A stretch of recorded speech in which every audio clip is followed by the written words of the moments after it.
Ho fanamafisana ny fahaiza-manao amin'ireo fifanarahana iraisam-pirenena momba ny fiovaovan'ny toetrandro, ny fahasimban'ny tany ary ny harena voajanahary dia nanatanteraka atrikasa mifanandrefy amin'izay ho fampahafantarana ihany koa ny fanombohan'ny tetikasa vaovao ry zareo avy eo anivon'ny ANRC. Ny akombavao ary.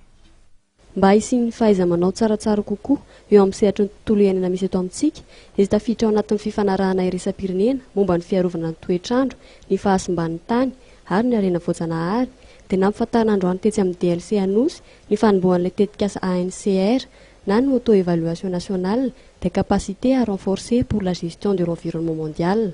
Tamin'izany nanambaran'ny talen'ny tetikasa fa maro ny asa efa natao ary tokony mbola ho atao eo amin'ny fiarovana ny tontolo iainana. Tsy ampy ihany koa ny fahaiza-manao misy eto amintsika amin'ity sehatra ity. Fanarahana iraisam-pirenena momba ny tontolo iainana ireo moa dia efa nosoniavintsika Madagasikara ary nakatoavina ihany koa tamin'ny sehatra ilaina amin'izany, zany hoe nakatoavin'ny ireo parlemanta tamin'izany fotoana izany taorian'ny 2017.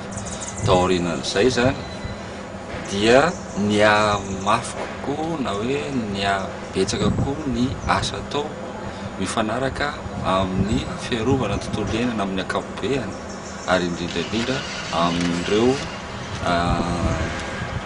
ireo fifanarahana iraisam-pirenena ireo.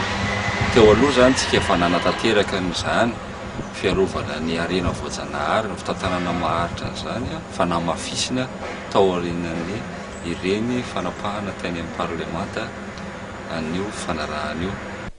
Tetikasa izay irona amin'ny fahaiza-manao ity tetikasa iray ity, ka amin'izany no ahafahana manarina ireo lesoka amin'ny fanatanterahana ireo fifanarahana iraisam-pirenena telo izay anisan'ny nosoniavin'i Madagasikara.